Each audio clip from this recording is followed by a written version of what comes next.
4.1, solving polynomial equations. So let's recall. To solve a linear equation, rearrange the equation to isolate the variable. So for example, if we had something like ax minus b equals 0, we would just like bring over the b, it would become positive b, then we'd divide out the a on both sides. Okay, so then x equals b over a as an example. Okay. To solve a quadratic equation, what we do is we use factoring if possible, or the quadratic formula. So factoring would put a quadratic into the form a, so any monomial, x minus s, x minus t, and then equals 0. Okay, x equals s and x equals t. So what we would do is we would take these, we say x minus s equals 0, and then x minus t equals 0, and we would bring these terms over and solve for the x's. Okay, and we could use quadratic formula, ax squared plus bx plus c, and we could plug it into the quadratic formula, and that would pump out two different x values. Okay, we would have negative b plus square root of b squared minus 4ac all over 2a. And then we would have the same thing except for the minus version of it. B squared minus 4ac all over 2a. Okay? Now, solving for a cubic, so degree 3, a quartic degree 4, or any other higher order equation requires factor theorem. Long or synthetic division. For the remainder of this course, I'm not going to focus on long division. Again, you guys can. I'm going to focus on synthetic division. It's quicker. Okay, and then on top of that, like when we get like a degree 3 or a degree 4, eventually down to a degree 2, what happens is we're going to need previous learned knowledge to factor. Okay, and then we factor into linear and quadratic factors. These here are linear factors, like x minus s. Because if you think about y equals mx plus b, we're thinking exponent 1, right? So here are the steps. Solving polynomial equations. First, use factor theorem to find your first factor. Then divide it out. Use synthetic division. Continue this process until the degree is less than or equal to 2. At this point, we can use product sum to factor. We can use decomposition. I'm going to write decomp.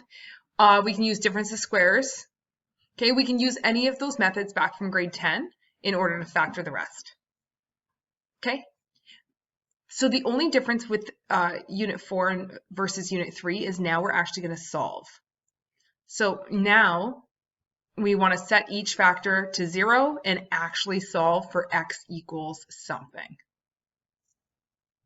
So let's go through these steps. So first thing I want to do is I want to look at example 1a, x cubed minus x squared minus 2x. I can recognize right away that I can pull out x's. So I'm going to factor out an x, and we're left with x squared minus x minus 2 equals 0. At this point, we have it down to a quadratic. So we're already on step 3. Okay, so let's talk about product sum. Okay, the coefficient here of the x squared term is 1, so we just need product sum.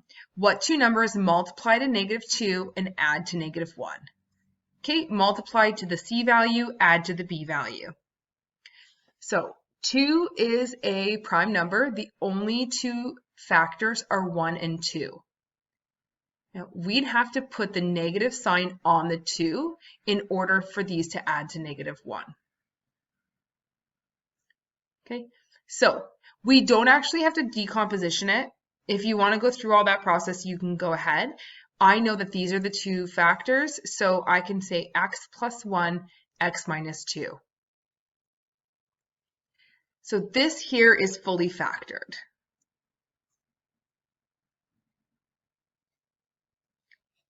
Okay, going back up to what the question's asking us to do, this question's asking us to solve. So every factor that we have with an x in it, so unless it's a monomial of just a number, like say 4 or 7 or -2, okay, if the monomial has an x in it, we have to consider it as a root. So we take exactly what the factor is and we put equals 0. So that one's done. X equals 0. Now, x plus 1 is the factor, equals 0. We can bring over the 1, x equals -1. That one's done.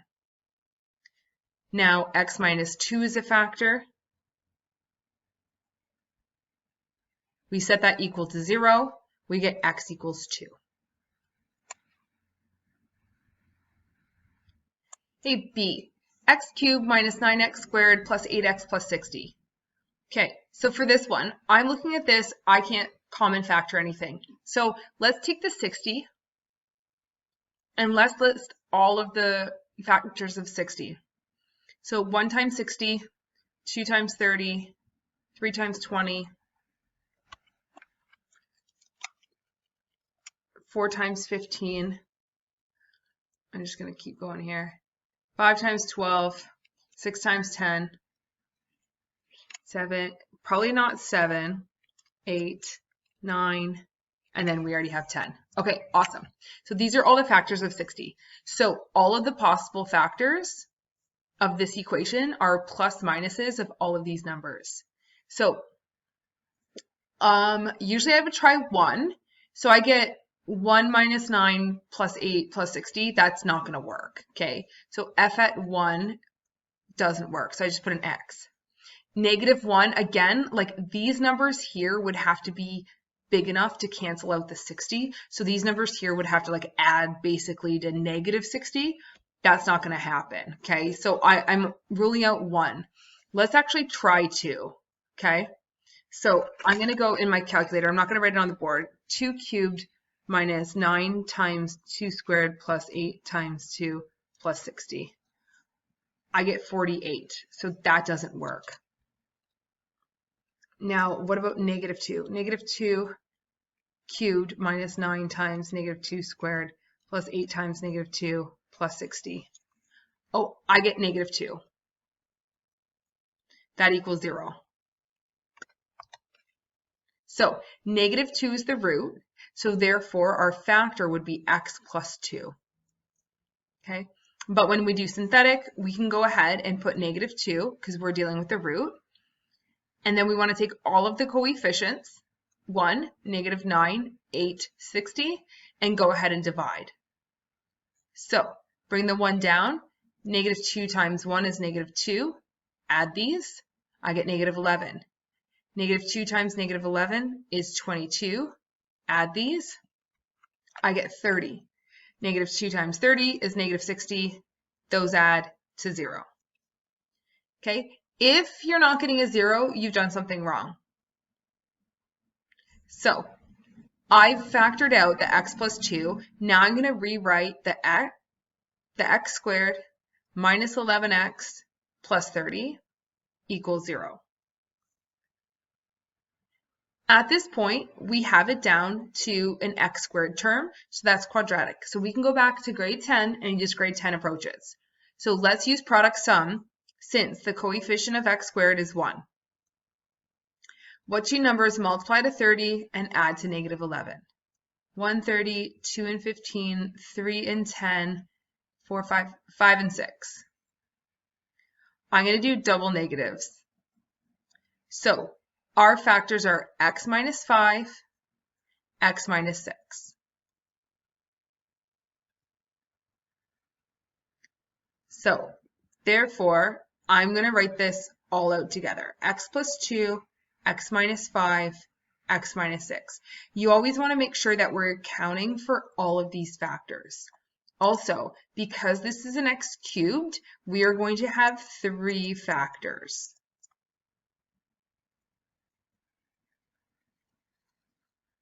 Okay, and x plus 2 equals 0 is going to give us x equals -2. X minus 5 equals 0 is going to give us x equals 5. And x minus 6 equals 0 is going to give us x equals 6. And that's how we solve. Those are our roots.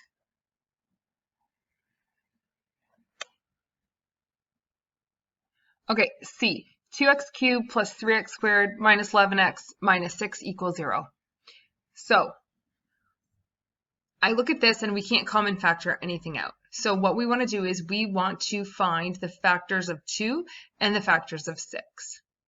Okay, so the leading coefficient factors are plus minus 1 and plus minus 2. The constant factors are plus minus 1, 2, 3, and 6. Okay, so the actual possible factors are going to be the constant factors over the leading coefficient factors. So they're going to be 1 over 1, which is 1, 1 over 2, 2 over 1, which is just 2, 2 over 2, which is just 1, we already have that, 3 over 1, which is just 3, and 3 over 2, 6 over 1, which is just 6, and 6 over 2, which is 3, and we already have 3. And now we want to use factor theorem to figure out which one of these is a factor. Okay, so when I'm taking a look at 2, 3, negative 11, negative 6, I'm thinking 1 could work. I'm like, okay, 2 and 3 is 5, negative 6 is like 11, so then we have negative 11. So I'm thinking the first factor can either be 1 or negative 1. So when we fill in 1, all we do is we take the coefficients, 2 plus 3 minus 11 minus 6. That doesn't work. But let's try negative 1. So this becomes negative 2 plus 3 plus 11 minus 6.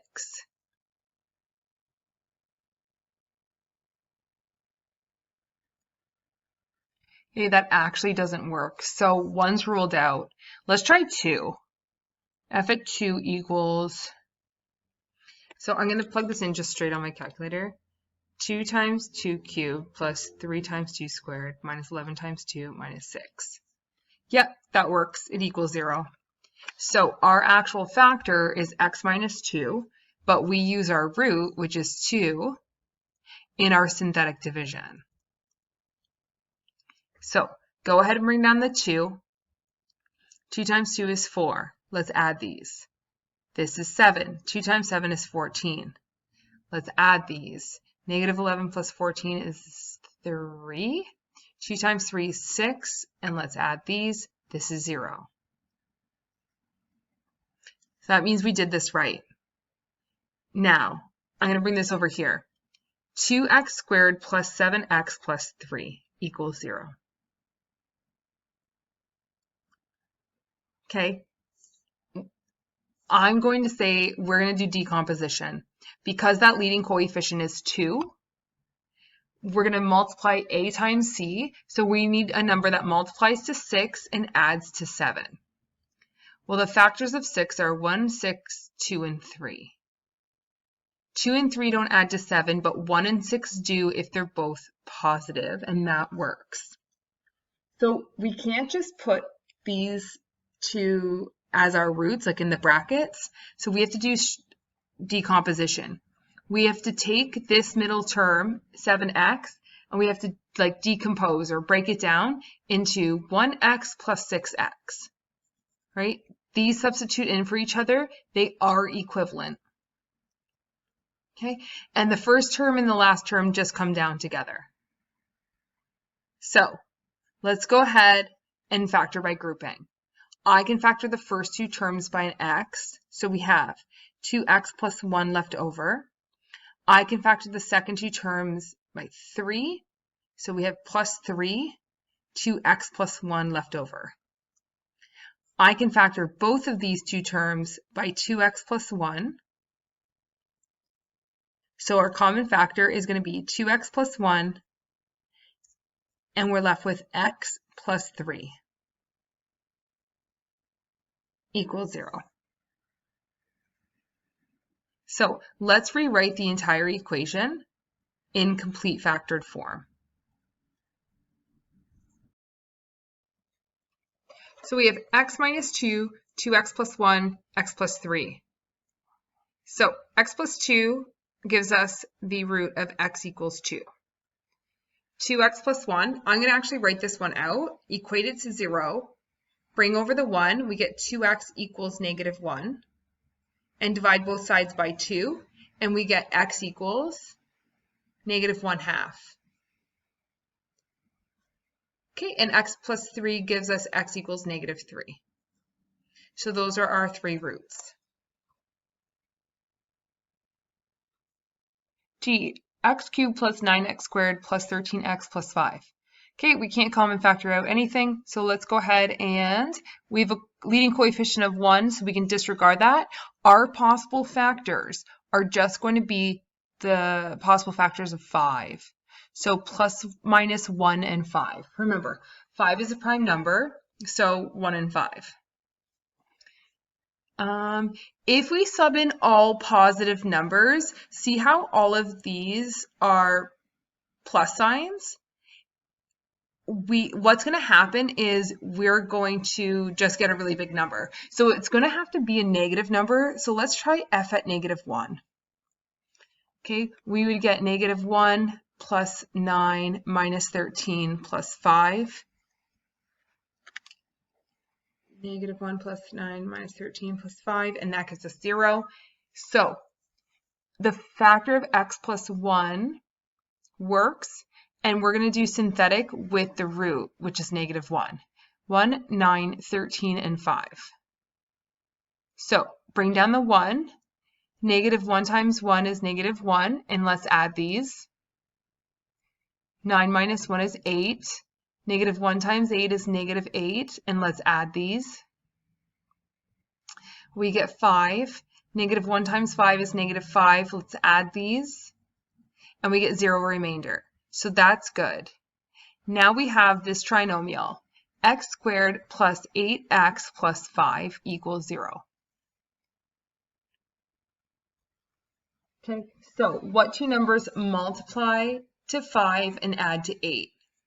Well, again, 5 is a prime number. The only two factors of 5 are 1 and 5, which do not, 1 plus 5 does not equal 8. So what I'm going to do is I'm going to leave this as is, and I'm going to say that we're going to rewrite it as x plus 1, x squared plus 8x plus 5 equals 0. Now solving for the roots, we're going to get x equals negative 1. And solving for the roots of x squared plus 8x plus 5, let's see if we even have roots. So let's plug this into the quadratic formula. And then what we're going to do is we're going to see if the discriminant is positive or negative. So a is 1, b is 8, c is 5. Negative 5 plus minus, sorry, that's negative 8, plus minus 8 squared minus 4ac all over 2a. Okay, so if we get 8 squared minus 4 times 1 times 5, we get root 44. Divided by 2, you're going to get, so I'm going to branch them off actually. Let's go x equals, we're going to go negative 8 plus root of 44 divided by 2. And then we're going to go x equals negative 8 minus root 44 divided by 2. So negative 8 plus root 44 divided by 2. I get negative 0.68. Let's just do 2 decimals. Okay, and for the other one, I get negative 7.3. So those are our 3 roots, and 3 roots is adequate because we have an x cubed term. Okay, I want to talk about exact values. If you're looking at exact values, so if we have negative 0.68 and negative 0.73, when we're actually graphing this, So 1, negative, and negative. Okay. When we're graphing this is going to be very helpful to actually graph what this equation looks like. However, if we're looking for exact values, and let me do a recap of this. Okay. Our denominator is 2. So I'm going to go negative 8 plus. Let's pull out a root 4. So root 4 times root 11 gives us root 44. Those are equivalent. Okay. This root 4 cancels to a 2. So if we were to actually factor out a 2, we would get negative 4 plus root 11 all over 2. Those two cancel out. As an exact value, we would get negative 4 plus root 11. The exact value is obviously nicer, but when you'd have to likely put this into your calculator in order to graph it anyways. Okay, let's do the same thing here. X equals negative 8 minus root 4 root 11. The root 4 cancels to a 2. And let's factor out the 2. So we get negative 4 minus root 11. And the 2's cancel out. We get negative 4 minus root 11. And that's our other x value. We'll do this on the next page. E, x cubed minus 3x squared equals 5 minus 7x. What we have to do first is we have to bring over the 5 and the negative 7x. So we get x cubed minus 3x squared. I'm going to put the plus 7x first and then minus 5, and then that equals 0. So possible factors, plus minus 1 and 5, because they come from the constant term. So if I put in a 1, I get 1 minus 3 plus 7 minus 5. That actually might work. Let me put that in my calculator. 1 minus 3 plus 7 minus 5. Yep, 1 works. So our factor is x minus 1, but our root is 1. So 1, 3, 7, negative 5. We'll bring down the 1. 1 times 1 is 1. Add these. We get 4. 1 times 4 is 4. Add these. Sorry, that's negative. So negative 3 plus 1 will give us negative 2. 1 times negative 2 is negative 2. That's better.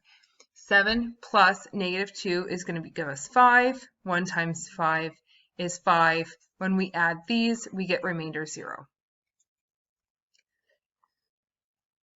Okay, this trinomial, we get x squared minus 2x plus 5 equals 0.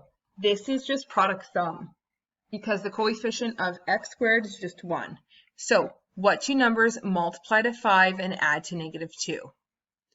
Well, the factors of 5 are 1 and 5. We cannot make these add to 2, so we cannot factor this. Let's rewrite what our equation would be. We would get x minus 1 as one factor, and then x squared minus 2x plus 5 as another factor.